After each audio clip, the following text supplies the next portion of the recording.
wanted to just ask about kind of what you felt like, well, maybe not went wrong, but what led to you and I being able to get back into the game, and then what were you guys able to do at the very end to make sure that you were able to pull out the win? I mean, thank you.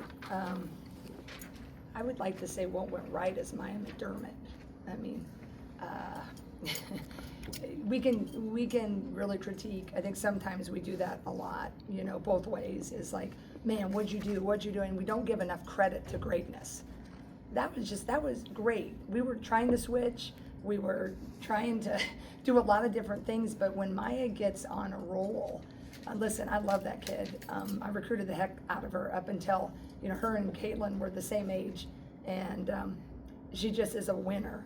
And, it's that $1 million question, can kids that small, right? But she just is she's a great kid. My spouse is friends with her, parents, we are. So she just had a really great performance in the second half. We got a little complacent in the second quarter, and that's where it became close. It was probably intense with my team at halftime because I've watched that team a lot on film, and if you look at their record, they lost by 3 to Kansas, they lost by 1 to Auburn, they beat Iowa State, and everybody's like, well, it was at home. If you watch how they beat Iowa State, it wouldn't have mattered if it was at home or on a neutral site. So, yes, we did some things incorrectly on defense, but I would just like to say that Maya McDermott is really, really good, and I'm impressed. John, when a player like that gets going, from a coach's standpoint, how frustrating is it when you don't know how to stop? Yeah, I mean it is, because you're trying to switch. We went switching off with the 5, and then you try to counter with your size, and then they go back and they ended up not trapping in the second half, but you go to zone, right, to take away. You're kind of giving you more of the outside shot, so it's just like you got to hold on.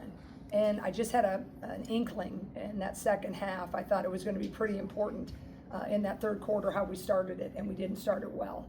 So I just told our staff, I said, anyway, we got to hold on, and we got to win it. And so we just tried to get different looks, but if anybody's played, when you're in the zone, it's fun, and you can't explain it, but it doesn't matter what they throw at you. Now, could I trap the screens? I probably should have tried it and let anybody else beat you.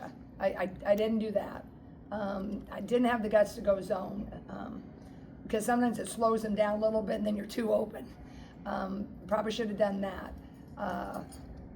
But we did about all the things you could do except trap.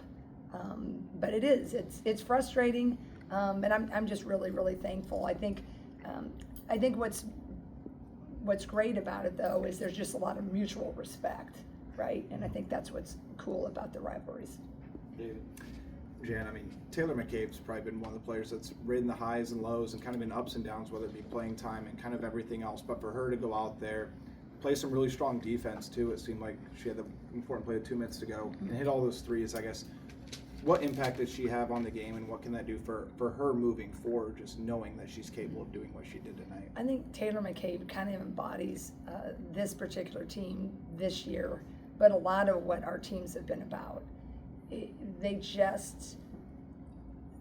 They're really a joy to coach, and they're just, for the most part, they trust, and they wait until they're needed.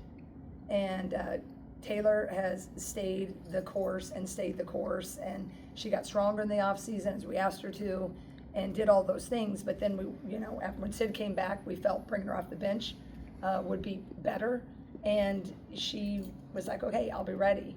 And what's evidence when you get your shot and you come in and you go 5 for 9 and you hit some clutch ones. And I thought she had some really great defensive plays. I think a lot of people like to say, oh, she's not as great defensively. She's definitely better offensively. But I was just really happy for her tonight, because as a coach, that's what you love, when role players, and she's not exactly a role player, but you had her in the lineup, she's in the, coming off the bench. Sometimes it's a lot of minutes, sometimes it's not many, and she just always is for the team. And she was, a big catalyst of why we won tonight. But personally, I'm just so happy. As a mom, I'm happy, because that's how you want your kids to handle, whatever is in front of them. And they all want to start, and they can't all start. And so Taylor just said, okay, I'm so happy to be part of this team. I'm gonna do what you want, coach. And tonight she got her moment. Chad. So, Eddie O'Grady, his stat line hasn't been too hot lately, but tonight she came up big. What worked for her?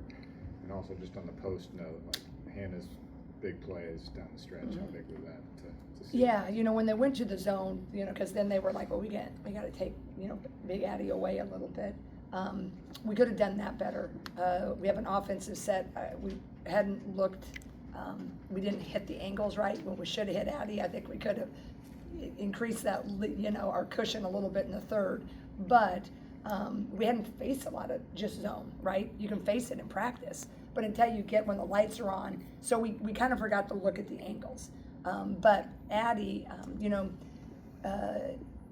tonight I think, you know, they had her, you know, doubled her a little bit, but we got her in the first half especially, kind of from the top end, and she was able to kind of, you know, make some moves, and I think she just got a little bit tougher this week, I think. You know, I just thought she just had a little grittier. She didn't really like how she performed, but I think she had that confidence that we just stayed steady.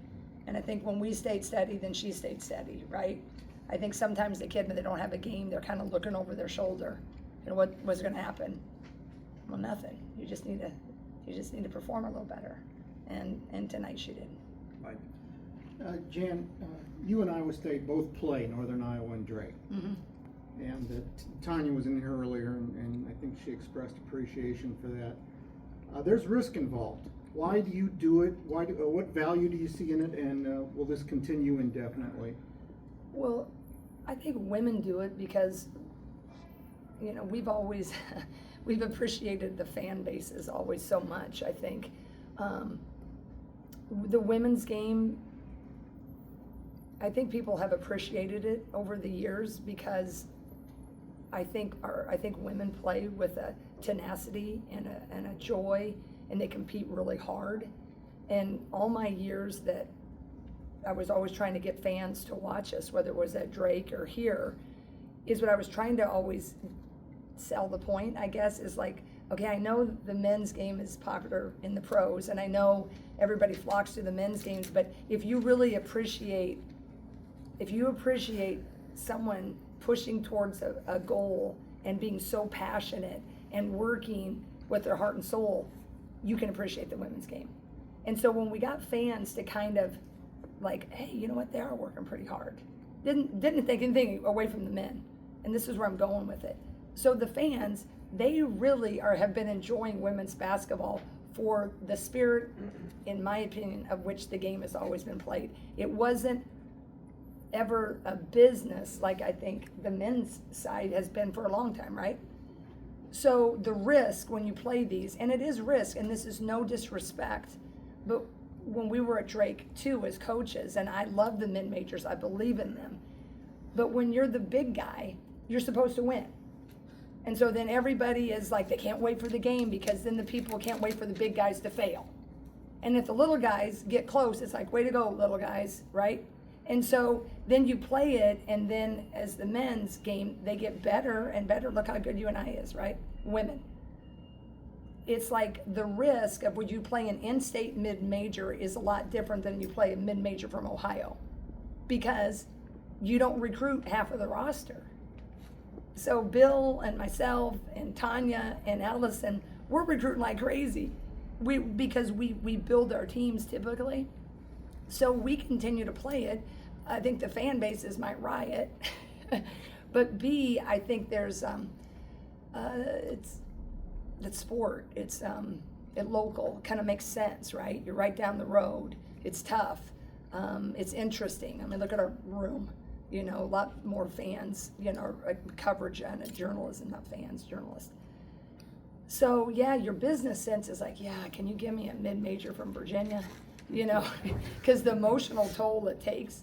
But then the understanding of how this state supports its women, I understand the importance of it. But I see both perspectives. But I think fans are starting to maybe. I know Bill had a comment when he played there.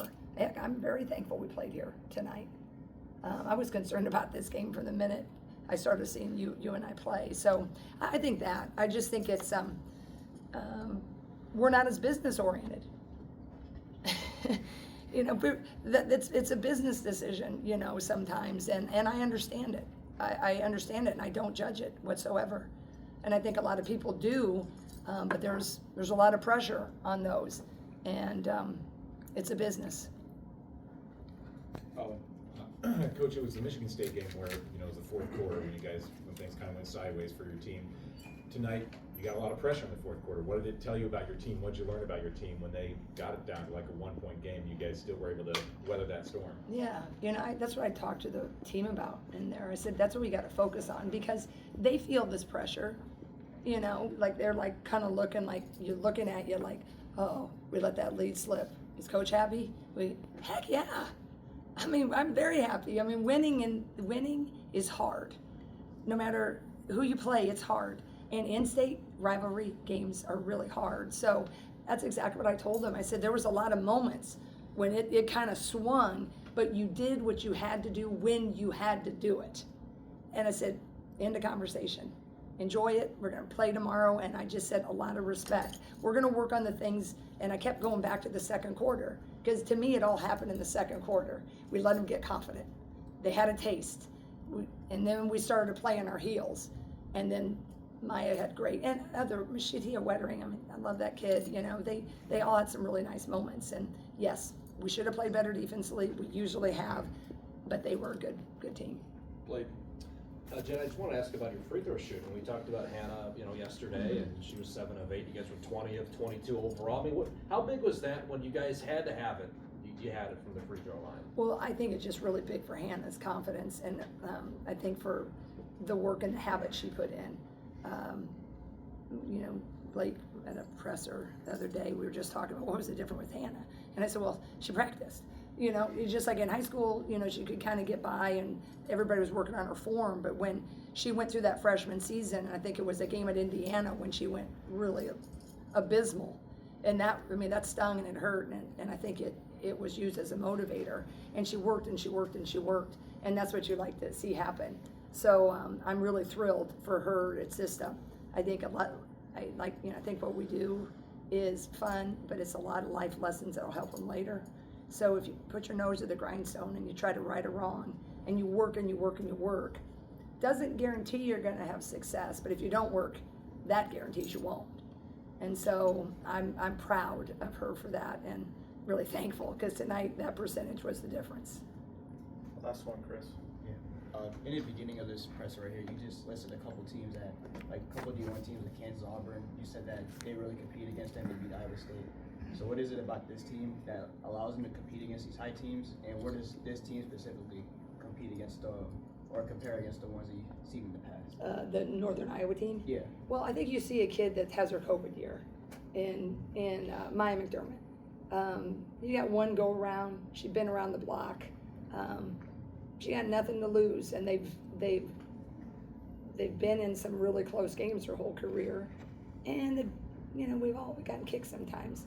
So she chose to stay, and by golly, it looks like if she chose to stay, then they're going to go for it. So I think that's the thing. I think Kayla Laube is one of the best shooters. If you watch her in film, she's got the quickest release, and her range is really, really deep. So they're senior veteran leaders, and I think they've their stuff, it's a lot of their same stuff over the years. They've added a few more staggers and flips and just different. It's almost like misdirection in football, you know. It's like they really want to get something later, but if you maybe don't pay attention to Maya, then she's going to hit a floater. But they do a really good job of, you know, a lot of movement, and so I think they've added a little bit more movement. They got some, you know, veterans. And they're well coached, you know, Brad, Nate, Tanya. I mean, they do a really, really good job. And I think this state, everybody knows who they are, what they got, and they coach pretty well to what they want to be. And I think that Valley race with Allison Pullman and Drake and them, I haven't seen enough of the others, so don't come at me, other Valley schools. But boy, they're gonna have some battles. Thanks, Jan.